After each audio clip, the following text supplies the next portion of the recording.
Assalamualaikum warahmatullahi wabarakatuh. Selamat jumpa kembali sahabat-sahabat viewer dan subscriber channel Titah Misteri. Kali ini kami akan membawakan sebuah kisah misteri dengan judul Horor Proyek Sumatera. Selamat mengikuti.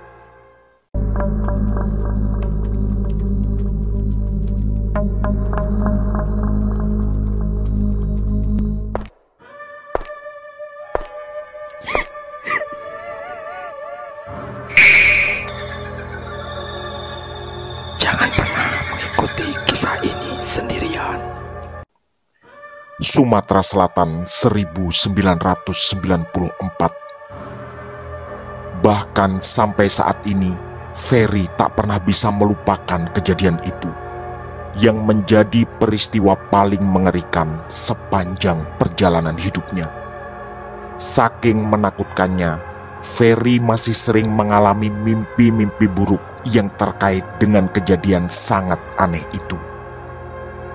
Semua bermula ketika Ferry diajak oleh teman-temannya bekerja di sebuah proyek besar. Lokasinya cukup jauh dari kota, dan tempatnya bisa dibilang di tengah hutan. Dari pertama kali datang saja, suasana lokasi proyek sudah terasa aneh. Beberapa pekerja yang lebih dulu di sana selalu saling mengingatkan agar semuanya harus berhati-hati, karena konon tempat tersebut punya sejarah unik dan penuh misteri. Ferry tak mau tenggelam terlalu jauh.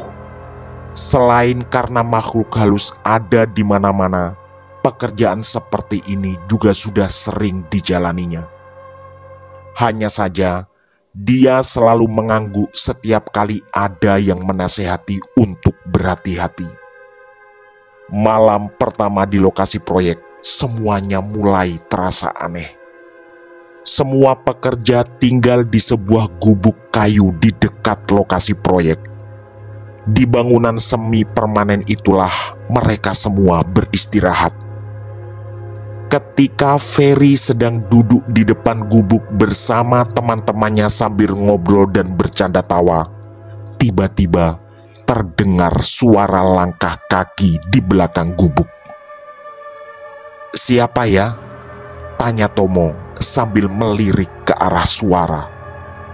Tomo adalah salah satu teman terdekat Ferry di proyek itu. Dia juga yang awalnya mengajak Ferry bekerja di sana. Tapi saat mereka berdua melihat ke belakang, tak ada siapapun. Ferry pun tertawa lagi sambil berkata, "Mungkin kucing atau tikus besar." Tapi kening Tomo berkerut dan terlihat tak setuju dengan pendapat itu. "Bukan, Fer. Aku yakin tadi kayak ada orang." Wajah Tomo terlihat sangat tegang dan ketakutan. Ferry sempat terdiam, tapi lalu segera merubah topik agar suasana lebih mencair. Ketika mereka mulai bercanda lagi, tiba-tiba lampu di dalam gubuk berkedip-kedip. Spontan, mereka pun terdiam. Termasuk beberapa pekerja lain di dalam gubuk langsung keluar, dan semuanya terlihat terkejut dengan wajah yang mulai nampak pucat. Tak ayal lagi, suasana malam itu menjadi menegangkan. Semua orang saling berpandangan tanpa berbicara. Yang jelas, di otak mereka ada pertanyaan dan kebingungan yang sama. Beberapa detik kemudian, Wahyu berusaha memecah keheningan. Ada yang iseng mungkin, tapi wajah pucatnya tak bisa disembunyikan. Padahal badannya paling besar dan terkesan paling bernyali dibanding yang lain. "Rasanya gak mungkin, listrik kan baru dipasang kemarin," jawab Tomo yang juga terlihat was-was. Tak lama kemudian, terdengar lengkingan tawa dari jauh, dan kali ini semua seperti sepakat bahwa ada sesuatu tak kasat mata yang sedang mencoba berinteraksi dengan para pekerja proyek. Di otak Ferry, itu adalah kuntilanak. Walau wujudnya tak jelas, tertutup keheningan malam. Suasana mencekam terus berlanjut malam itu. Berkali-kali terdengar suara aneh. Mulai dari tangis bayi, ringkikan kuda yang menggema, suara gamelan yang entah dari mana, sampai suara seperti seutas tali yang diputar-putar dan dihentakkan di udara. Malam makin mencekam dan semua semakin ketakutan. Tak ada pilihan untuk pindah tempat karena kota terlalu jauh. Dan tak ada lagi yang berani bercanda. Tomo bahkan terus merapatkan tubuhnya ke arah Ferry. Ferry sendiri merasakan badannya gemetar oleh rasa takut. Malam pertama di proyek benar-benar terasa penuh teror. Ketika sudah hampir tengah malam, mereka memutuskan untuk masuk dan mencoba tidur. Tapi saat Ferry terus berusaha memejamkan mata, tiba-tiba telinganya menangkap suara seperti ada yang mengetuk pintu dengan kasar. Ferry langsung bangkit dan duduk. Dia mencoba berpikir positif. Mungkin itu suara ranting pohon yang menimpa dinding. Tapi tak lama kemudian suara itu berulang dan bahkan lebih keras. Disitulah semua orang juga bangkit. "Ini ada apa ya?" tanya Yono dengan suara yang sangat jelas juga ketakutan. Dari tadi dia memang terlihat paling takut di antara yang lain. Setelah semua saling berpandangan lagi, giliran Wahyu yang berbicara. "Ini bukan ketukan pintu biasa loh."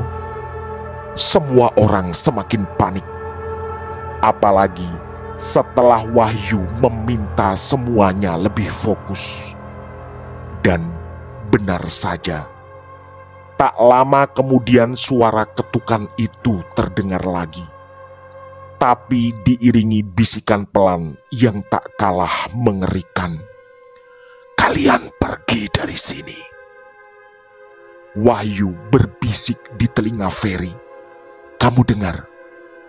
Dan Ferry mengangguk. Semua orang lalu kompak menoleh ke arah jendela dan berharap bisa melihat sesuatu. Tapi yang terlihat hanyalah keheningan malam bersama bayangan pepohonan di tengah hutan. Detik demi detik terasa makin mencekam. Ferry teringat salah satu perkataan almarhum kakeknya dulu, yaitu, jika makhluk halus terus mengganggu di suasana banyak orang, itu artinya dia sangat kuat. Wahyu lalu menyarankan semuanya keluar dari gubuk. Yono langsung menggandeng tangan Wahyu dengan wajah yang makin terlihat pucat. Ferry dan Tomo setuju, lalu mereka semua duduk lagi di depan gubuk. Di sana, mereka hanya terdiam di bawah cahaya bulan yang remang-remang. Entah kenapa, hutan di depan mereka terasa lebih gelap dan menyeramkan. Seperti ada kekuatan yang siap menelan. Di tengah suasana tegang itu, tiba-tiba Wahyu berkata pelan, "Tadi sih aku memang dengar cerita kalau tempat ini memang angker." Sontak semua mata tertuju padanya. Yono pun langsung protes, "Kenapa baru cerita sekarang?" Dengan badan yang juga gemetar, Tomo makin merapat ke arah Wahyu. Begitu juga Ferry yang tak paham akan kemana malam ini berakhir. Setelah terdiam beberapa saat dan menghela nafas panjang, Wahyu melanjutkan ceritanya. Katanya, dulu di sini ada proyek besar, tapi katanya ada pekerja meninggal secara aneh. Ada yang jatuh dari bangunan, ada yang tiba-tiba sakit tidak wajar. Dan konon, setiap orang yang meninggal sebelum kejadian itu selalu mendengar suara aneh disuruh pergi. Tentu penjelasan dari Wahyu membuat suasana semakin menegangkan. Tapi Wahyu buru-buru menambahkan bahwa dia juga mendengar dari salah satu sesepuh daerah situ bahwa sudah dilakukan semacam ritual pembersihan sebelum proyek ini dikerjakan. Penjelasan tambahan dari Wahyu ternyata sama sekali tak membantu. Yang ada justru semuanya semakin panik dan ketakutan. Yono bahkan terdengar menangis terisak di antara heningnya malam itu. Beberapa detik tak ada yang bicara lagi. Lalu tiba-tiba dari arah bangunan yang sedang mereka kerjakan terdengar suara sesuatu yang jatuh dengan keras. Sepertinya itu adalah kayu balok yang sangat besar. Mereka semua pun langsung terdiam dan lagi-lagi saling berpandangan. "Memang masih ada yang di sana ya?" tanya Tomo lagi-lagi dengan suara agak bergetar. Wahyu lalu menghitung semua orang yang duduk dengan jarinya. "Gak ada kok, semua sudah lengkap di sini."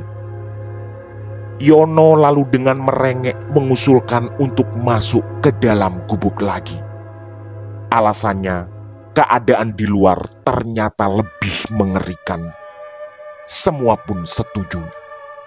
Tapi ketika mereka hendak masuk kembali ke gubuk, suara bisikan itu terdengar lagi.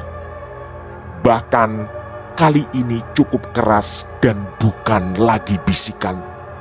"Kalian pergi dari sini!"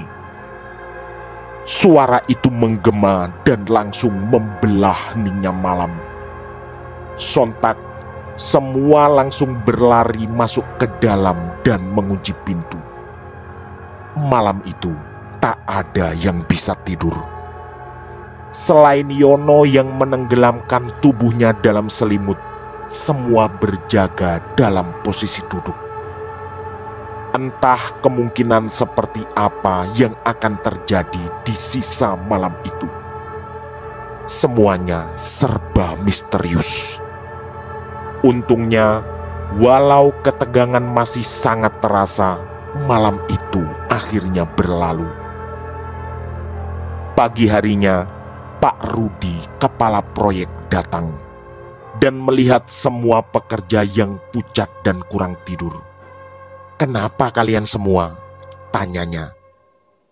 "Di sini ternyata angker, Pak Bos. Banyak suara aneh tadi malam. Kami semua sampai gak bisa tidur," jawab Wahyu. Pak Rudi hanya tersenyum kecil lalu berusaha menenangkan. "Santai aja. Memang ada yang bilang tempat ini angker, tapi sudah ditangani kok. Itu cuma gangguan biasa. Terus saja fokus bekerja, nanti juga akan hilang. Saya sudah puluhan kali mengalami ini selama di proyek di mana-mana. Apalagi tempat terpencil seperti ini." Beliau lalu menjelaskan bahwa sebelum proyek resmi dikerjakan, ada beberapa orang pintar yang sudah dilibatkan untuk menetralisir gangguan-gangguan gaib. "Fokus ya, ayo semangat, kata Pak Rudi sambil menepuk bahu para pekerja satu persatu. Motivasi dari Pak Rudi cukup membantu, dan hari itu semua bekerja dengan semangat. Walau rasa letih masih mendera, karena tak tidur semalaman. Tapi malam berikutnya, kejadian yang sama terulang dan bahkan lebih parah. Suara ketukan kini berganti menjadi suara pintu yang digedor dengan keras. Wahyu lalu memutuskan untuk giliran tidur. Setiap 2 jam harus ada 2 orang yang terjaga. Cara itu berhasil dan setiap malam semua pekerja bisa bergiliran tidur. Jangan lupa tanamkan dalam hati kalian ya, bahwa kita di sini untuk mencari nafkah, bukan mengganggu penghuni hutan ini. Itu kalimat yang selalu ditekankan oleh Wahyu. Suara-suara aneh dan bayangan-bayangan menakutkan terus menghantui setiap malam. Tapi lama-lama para pekerja mulai terbiasa, walau ketakutan belum benar-benar hilang. Sampai suatu malam, salah satu pekerja hilang, yaitu Yono. Tak ada yang tahu kemana dia pergi. Ketika pagi tiba, Wahyu menyadari ada salah satu anggota yang tidak ada di dalam gubuk. Kepanikan langsung memuncak.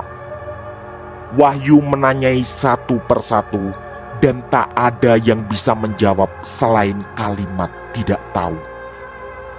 Pagi harinya, pekerjaan dihentikan. Pak Rudi juga terlihat ketakutan mendengar salah satu anak buahnya hilang secara misterius. Suasana sarapan yang biasanya riang menjadi sangat berbeda. Tak ada pembicaraan, apalagi canda tawa. Hilangnya Yono terasa semakin aneh karena tas dan semua barangnya masih ada di dalam gubuk. Rasanya sangat mustahil dia pergi tanpa membawa apapun. Apalagi dia adalah yang paling penakut sejak awal. Pak Rudi terus berusaha menenangkan, tapi wajah paniknya tak bisa disembunyikan. Seorang pekerja hilang secara misterius tentu bukan hal yang mudah dihadapi. Akhirnya, sebuah keputusan diambil. Hari itu, semua dikerahkan untuk mencari Yono. Hutan di sekitar tempat proyek dipenuhi suara yang memanggil-manggil namanya berulang kali. Tapi sampai siang harinya, tak ada tanda-tanda keberadaan Yono. Beberapa pekerja mulai tenggelam dalam bisik-bisik mengerikan di antara mereka. Dan ada kemungkinan terburuk, yaitu Yono tak akan pernah ditemukan. Tomo yang kebetulan berdua bersama Ferry sempat mengatakan bahwa ini pasti ada hubungannya dengan suara-suara aneh yang setiap malam datang. Dia juga mengingatkan bahwa selalu ada bisikan setiap malam agar para pekerja pergi dari sana. Tomo bahkan mengusulkan untuk berhenti kerja dan pulang kampung. Ferry menyela, "Gak bisa, Tomo. Kita gak mungkin pulang tanpa Yono." Tak lama kemudian, Wahyu menghampiri. Dia lalu menatap Ferry dan Tomo dengan wajah sangat serius. Kemudian, dia bercerita bahwa ternyata di malam ketika Yono hilang, Wahyu bermimpi didatangi seorang yang sangat tua. Wajahnya tak jelas laki-laki atau perempuan. Dalam mimpi itu, dia menarik tubuh Yono yang sedang tidur, lalu dibawa terbang entah kemana. Cerita dari Wahyu tentu membuat semuanya terasa makin mencekam. Berarti, suara-suara aneh dan ancaman agar pekerja pergi ternyata bukan hanya bualan. Saat ini, ancaman itu terasa benar-benar nyata. Setelah berjam-jam pencarian tanpa hasil, Pak Rudi akhirnya memutuskan untuk menghentikan pencarian. Kita akan lanjut besok pagi. Hari ini jangan dulu kerja. Kita kembali ke gubuk dulu, kata Pak Rudi dengan nada tegas. Malam itu, Ferry duduk di atas tempat tidurnya. Sekujur badan dan pikirannya terasa begitu lelah. Yono hilang dan tentu harus dicari solusinya. Sayangnya, semua serba tak jelas. Bahkan yang paling menakutkan, pikiran Ferry dihujam oleh pertanyaan utama. Apakah Yono masih hidup? Suara malam selalu terdengar menakutkan. Angin dan hewan malam yang harusnya menjadi sesuatu yang biasa, kini terasa mencekam dan seakan mengirim kabar duka. Rasanya selalu ada yang mengintai dari balik kegelapan yang entah itu apa. Ketika Ferry terhanyut dalam semua kekhawatiran, tiba-tiba terdengar suara. Ferry langsung terdiam sambil menahan nafas yang tiba-tiba terhenti. Suara itu datang lagi. Ketukan yang sama seperti malam-malam menakutkan sebelumnya. Semua orang di gubuk terbangun dan saling memandang dengan ketakutan tanpa bersuara. Takut, panik, cemas tergambar di setiap wajah malam itu. "Kok masih ada lagi?" kata Wahyu dengan suara serak. Ferry lalu memberanikan diri berdiri perlahan dan berjalan menuju jendela. Tapi lagi-lagi hanya kegelapan yang terlihat. Anehnya, suara ketukan itu tak berhenti. Juga terdengar lagi lebih jelas dari sebelumnya. "Kalian pergi dari sini!" Ferry terpaksa melangkah mundur dengan jantung berdetak makin tak beraturan. "Kalian dengar suara itu?" tanya Ferry dengan suara bergetar. Semua orang mengangguk dengan wajah yang sangat pucat. Tomo terdengar merengek minta pulang yang langsung disetujui oleh semua pekerja lain dengan anggukan. Kemudian Wahyu tiba-tiba berdiri. Disitulah dia terlihat begitu gagah dan berwibawa. Lalu dia seperti berpidato. Suaranya terdengar tegas dan meyakinkan.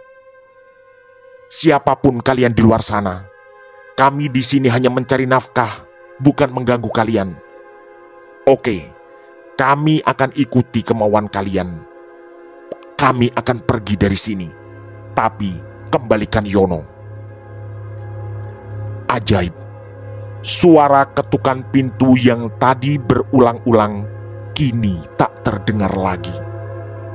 Kemudian tercium aroma yang sangat harum dari arah luar gubuk. Wahyu lalu memandang wajah pekerja lain satu persatu. "Ini saatnya tiba. Ini kesempatan. Aku mau mencari Yono. Yang mau ikut silahkan, yang gak mau ikut juga silahkan." Semua orang lalu saling berpandangan lagi. Sempat hening beberapa saat, sampai akhirnya Ferry mengacungkan tangannya. Walau rasa takut masih sangat kuat, tapi ada tanggung jawab besar yang harus dilakukan, yaitu menemukan Yono bagaimanapun caranya.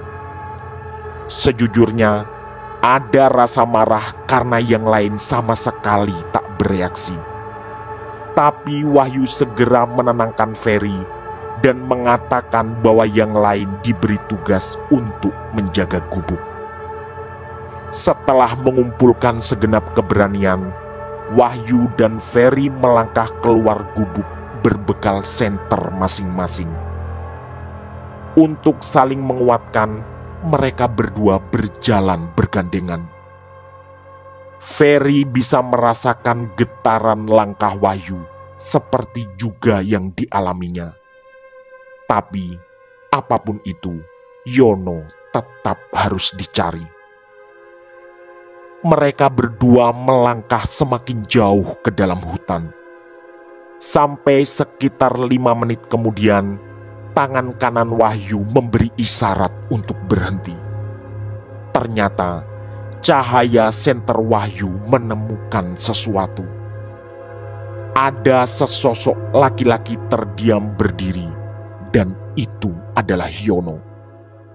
Ferry langsung ingin berlari ke sana, tapi segera ditahan oleh Wahyu. Kita tetap harus berhati-hati. Sosok itu terus terdiam dengan wajah yang sangat pucat.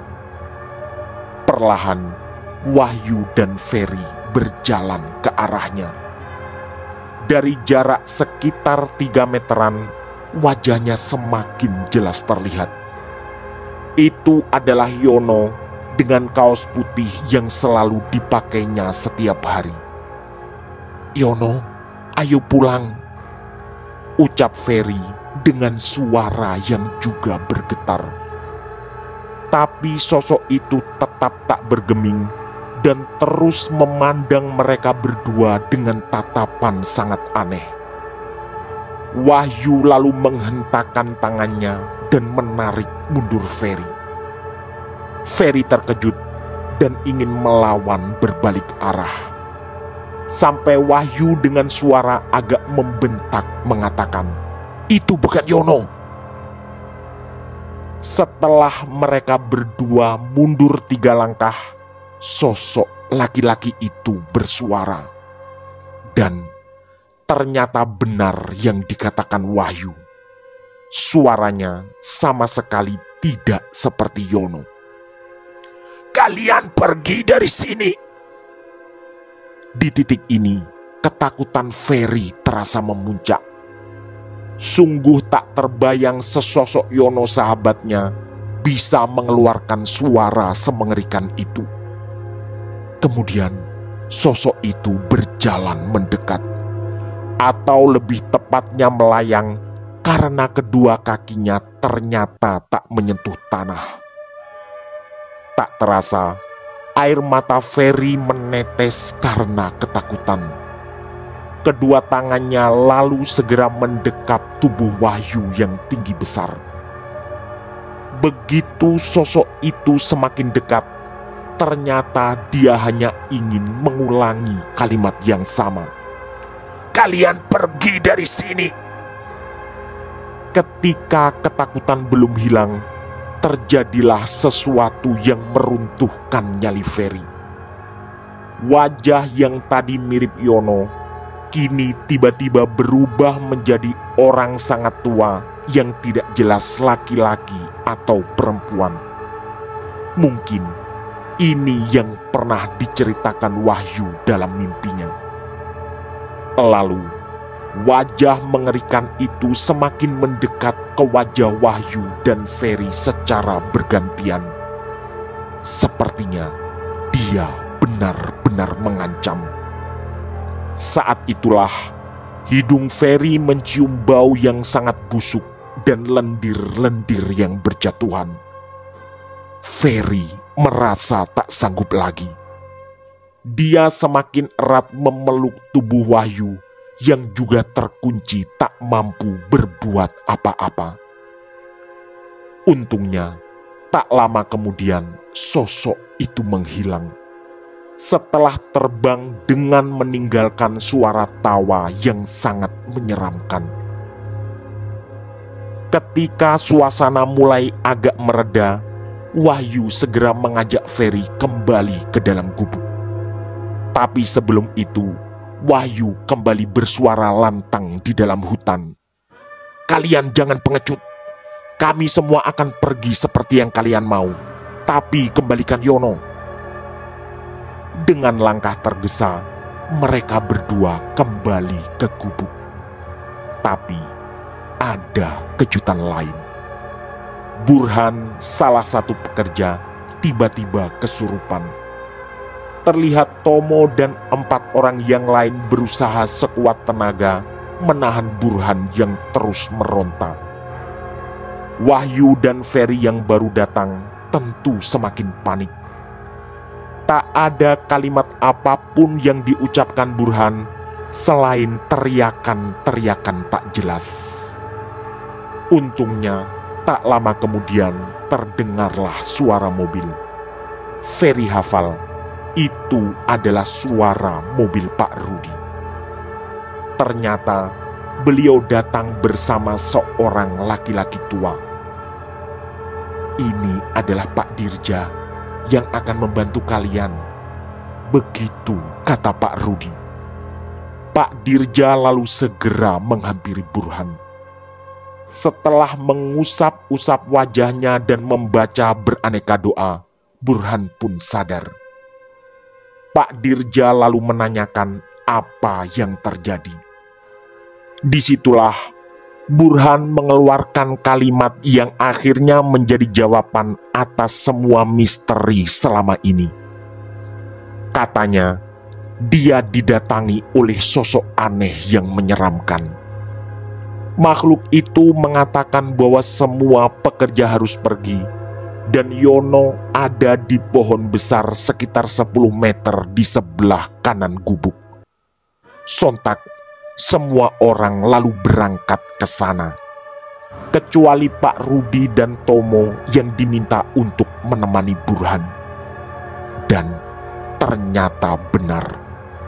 Di bawah pohon besar itu, Yono duduk meringkuk dengan wajah pucat dan seperti orang linglung.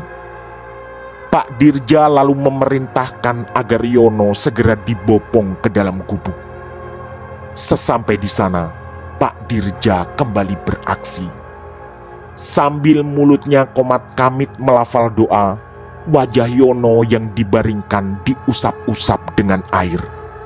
Beberapa detik kemudian, Yono terlihat sadar dan hampir muntah. Lalu, dia didudukkan dan diinterogasi. Dan jawaban Yono tak kalah mengejutkan. Katanya, dia merasa dibangunkan oleh Pak Rudi lalu diajak berjalan ke arah hutan.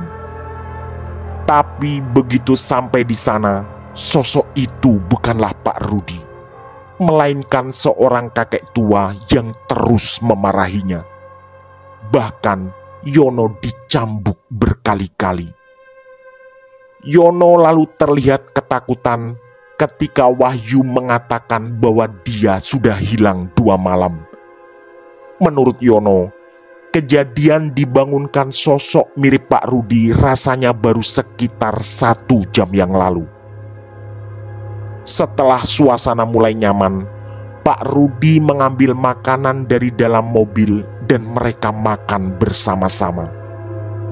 Pak Dirja lalu mengatakan bahwa beliau dulu juga pernah menangani kejadian aneh di proyek ini. Tapi semua pekerja lalu tidak mampu dan memilih pulang. Sekarang terserah Pak Rudi. Kalau mau dilanjutkan, saya siap dampingi. Tapi jujur ya Pak, makhluk halus di sini termasuk sangat kuat. Kalimat Pak Dirja itu membuat semua orang terfokus kepadanya. Dengan bijak, Pak Rudi lalu menanyai semua pekerja satu persatu. Dan semua punya pendapat yang sama, bahwa mereka ingin segera pulang ke Jawa dan tak mau melanjutkan pekerjaan. Berdasarkan pemungutan suara itu, Pak Rudi akhirnya mengambil keputusan yang memuaskan semua orang, bahwa pekerjaan akan dihentikan karena resikonya terlalu besar. Untuk resiko keuangan karena pembatalan proyek, biar Pak Rudi yang akan menanggung. Malam itu, suasana jauh lebih tenang. Apalagi ada Pak Dirja di tengah-tengah mereka. Keesokan harinya, semua pekerja mencari tiket kapal untuk pulang ke Jawa. Berkali-kali, Ferry memeluk Yono sambil berkaca-kaca. Dia ingat bahwa bulan lalu setelah Tomo mengajaknya bekerja di proyek ini, Ferry lah yang mengajak Yono. Pengalaman di hutan Sumatera Selatan benar-benar mengerikan dan tak pernah bisa dilupakan Ferry di sepanjang sisa hidupnya. Tamat. Demikian kisah misteri dari kami, Horor Proyek Sumatera. Semoga kisah-kisah kami cukup menemani sahabat semua. Mohon maaf apabila terdapat kesalahan dalam pemilihan atau penuturan kata. Kami atas nama segenap kru Titah Misteri mengucapkan terima kasih. Dan wassalamualaikum warahmatullahi wabarakatuh. Pesan saya, jangan bercermin sendirian di tengah malam. Sampai jumpa.